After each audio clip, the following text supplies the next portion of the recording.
Revelation 21:9, an angel comes to John and he says, "Come, I will show you the bride, the Lamb's wife." And that bride is actually us. It's the church. Paul talks about this in Ephesians 5. We'll start at verse 25. He says, "Husbands, love your wives, just as Christ loved the church and gave himself for her, that he might sanctify and cleanse her with the washing of the word, that he might present her to himself as a glorious church, not having spot or wrinkle or any such thing." Now, later on in verse 11, the angel says, "Having the glory of God, her light was the most precious stone, like a jasper stone, clear as crystal." And if we go to Revelation 4:3, it's actually describing Jesus on the throne. And it says, "And he who sat there was like a jasper and a sardis stone in appearance." So I feel like that the Lord has shown me some characteristics of the bride that I want to share with you, because this is what we should all be striving to become as we're wanting to be that bride that Jesus desires. And the first characteristic is that we will reflect the bridegroom. We're actually going to reflect his light. We're going to reflect his love. We're going to reflect his mercy, his forgiveness. We're going to reflect his lowliness. As he is, so we are to be.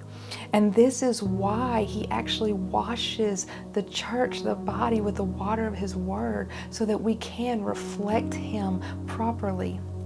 The bride actually loves this. She loves his correction. His rod and his staff, they comfort her. She actually cries out for it and asks him to continually search her, because she wants anything removed that hinders the union that the two of them have.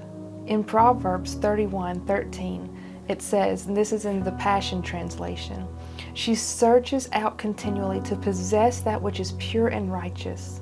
So the bride is searching for purity. She's searching for righteousness, and she's asking him to search her for that.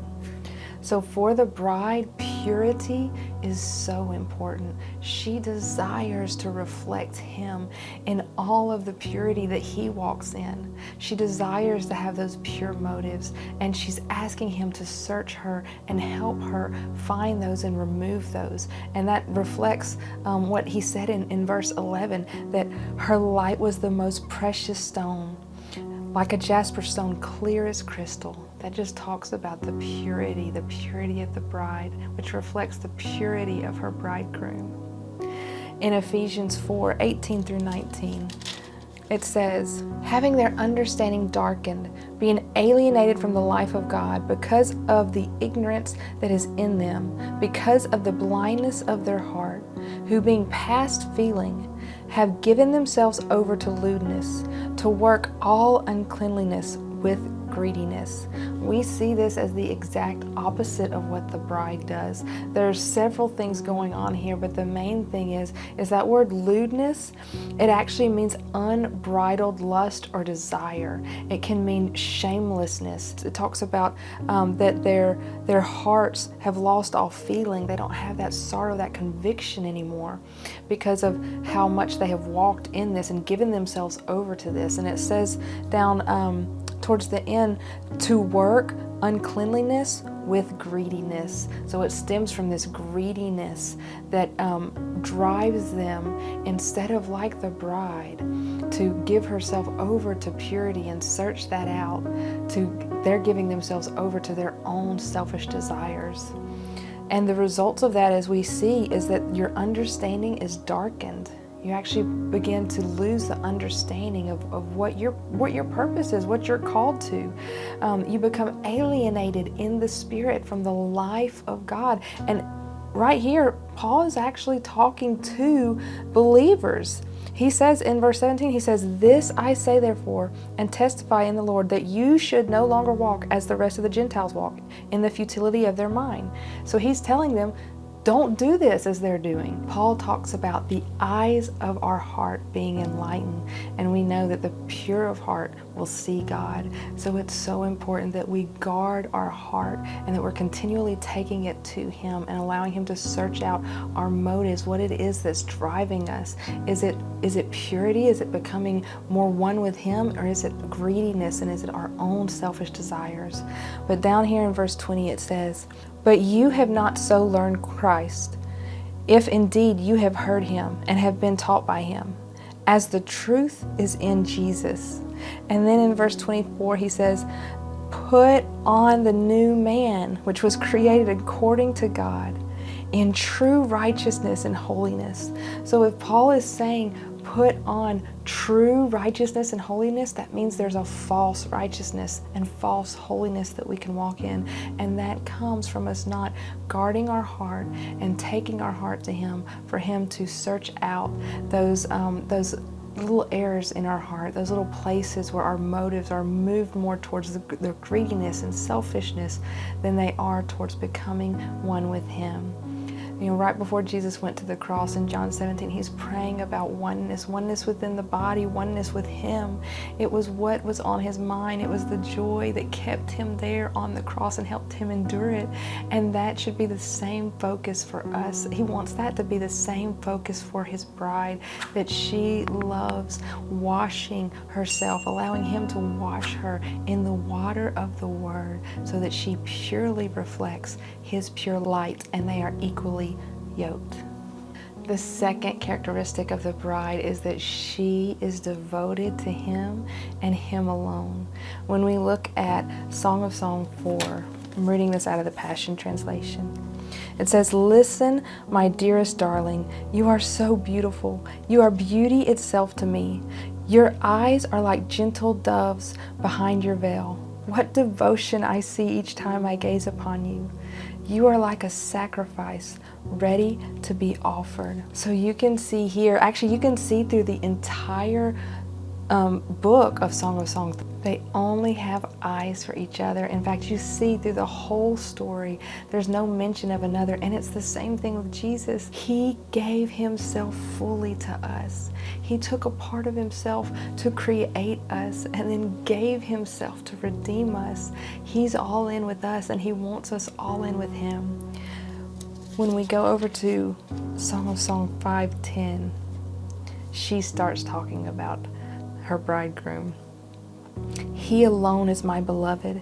He shines in dazzling splendor, yet is still so approachable. Without equal, He stands above all others, outstanding among 10,000s. The way He leads me is divine. His leadership is so pure and dignified, as He wears His crown of gold. Upon this crown are letters of black, written on a background of glory." And then when you go on down to verse 14, she says, "His innermost place is a work of art, so beautiful and bright. How magnificent and noble is this one, covered in majesty. He is steadfast in all He does. His ways are the ways of righteousness, based on truth and holiness. No one can rival Him, but all will be amazed by Him. If you ask me why I love Him so, O brides-to-be, it's because there is none like Him to me. Everything about Him fills me with holy desire. Now He is my beloved, my friend forever." This is the heart of the bride. She sees no other, and she can't stop talking about Him. In fact, you see them both just continuing to talk about each other the entire time. But you see that in Revelation 22:17, where the bride standing with the Spirit is saying, "Come." She's calling people to the bridegroom because she just can't stop. You can't shut her up about Him. She's seen and she has touched and she has experienced the one who has no rival, and she wants everyone to have the same experience. Now, as He was showing me these different characteristics of the bride, He was actually showing me that they were all tied into the 7 spirits. So the first one, where she reflects Him, was the actual Spirit of the Lord that is upon her. And this one right here, this devotion, is the spirit of the fear of the Lord. She fears Him, but she also fears fears being without him. She is devoted to him alone because she can't lose him. It's like what we see in King David. When he fell, the first thing he cried out was, Lord, don't take your spirit from me. When you have that touch of the Lord, when you've tasted and seen that he is good, that's all that matters, that you never lose him. And we know from Psalm 145 that the Lord actually takes pleasure in those that fear him like this. The third characteristic of the bride is that she reflects his love, his perfect love that casts out all fear. If we go back to 4 verse 3, it says, your lips are as lovely as Rahab's scarlet ribbon, speaking mercy, speaking grace. And then on down he says, showing through your veil of tender meekness. So the bride represents his love, his mercy, his grace, and she is meek like him. She understands the great love that he has bestowed on her and his forgiveness to her, and so she reflects that love to others. Revelation 1:5 says, to him who loved us and washed us from our sin in his own blood. Jesus chose to wash us, to forgive us, and he gave himself to do that. And the Lord was actually showing me this was the spirit of knowledge. And I was kind of shocked when he showed me that. But he took me to Isaiah 53:11. It says, by his knowledge, my righteous servant shall justify many, for he shall bear their iniquities. It was the knowledge of the love, the perfect love that cast out all fear, the love that is the greatest, the love that is, there's no greater love than he who lays down his life. It was that knowledge that Jesus used to be able to lay down his life and justify many. And it's that same love that the bride will carry. And we see that in Mary. There were many people surrounding Jesus that knew of him, but Mary knew him. And that's why he said, she loves much because she has been forgiven much. She understood how much she had been forgiven. So she, in turn, loved as he loved. She loved him. She was devoted to him. There was no one else for her. She was devoted to the one who had cleansed her of her sins. And she loved him well, and she reflected his love well. The fourth characteristic that we see of the bride that's needed for her to be made ready is she is a sacrifice like he is. She is an offering ready to be poured out. In Song of Songs 4:1, he says, you are like a sacrifice ready to be poured out. And we see this in Mary, as Mary was down there and she was weeping over Jesus, and she was washing his feet with her tears and anointing him with her oil. We see that she was a sacrifice of love to him in that moment, but also the bride is a sacrifice to others, because he says, as I've loved you, so you are to love others. So the bride is a servant as he is. She's always ready to serve. She's ready in season and out of season. Her leaf never withers, to give people him, to give people his love, to bring people his healing touch. In Revelation 19, we see in verse 7, it says, let us be glad and rejoice and give him joy, for the marriage of the Lamb has come, and his wife has made herself ready. And to her it was granted to be arrayed in fine linen, clean and bright. For the linen, the fine linen, is the righteous acts of the saints. This fine linen is actually the bride going out and being that sacrifice to others, being that servant to others.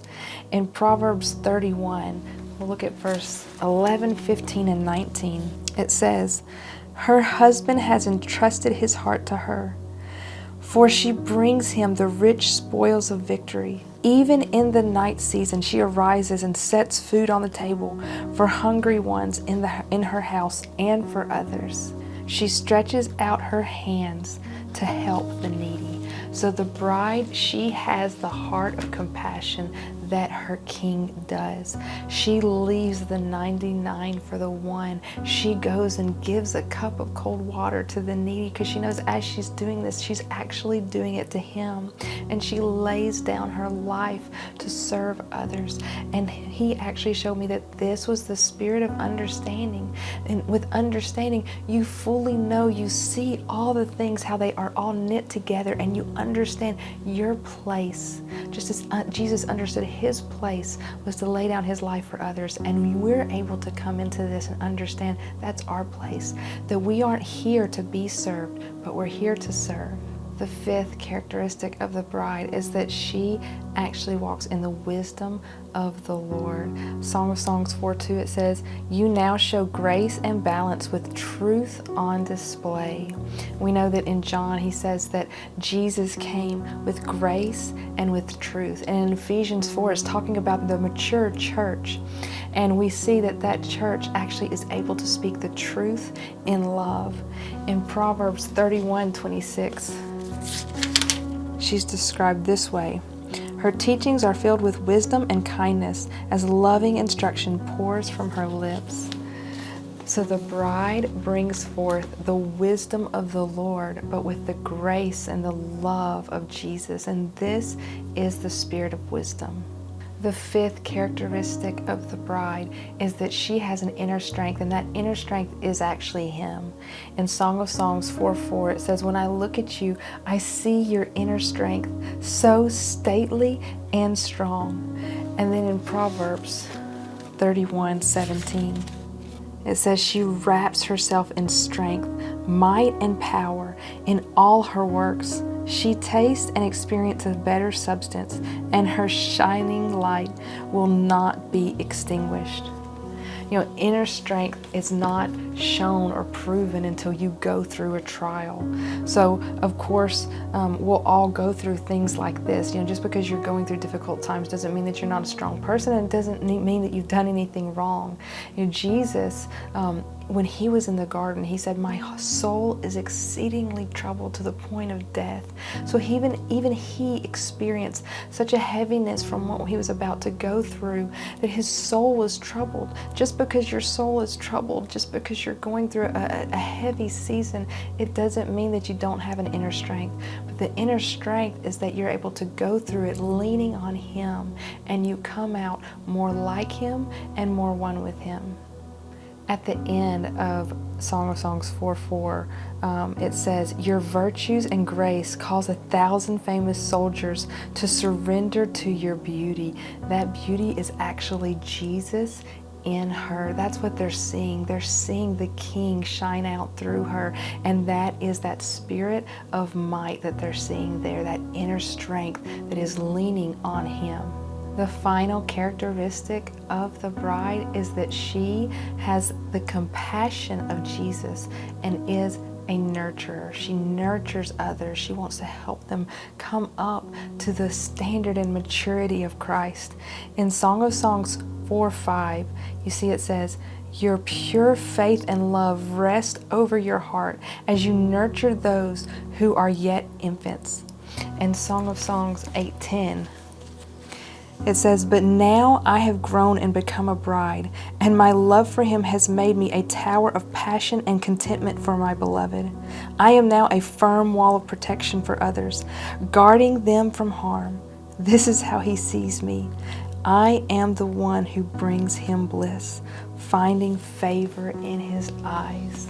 The bride has such a love to nurture and give the truth of God to others. Proverbs 31:14, it says, "She gives out revelation truth to feed others." And he showed me that this was actually the spirit of counsel. The bride is always wanting to give the very counsel of the Lord. She, of course, lives off of the counsel of the Lord, but she's wanting to share it with others. These 7 characteristics of the bride are 7 ways that we can press in and ask him to help us to walk more in these so that we can be the bride made ready for his return.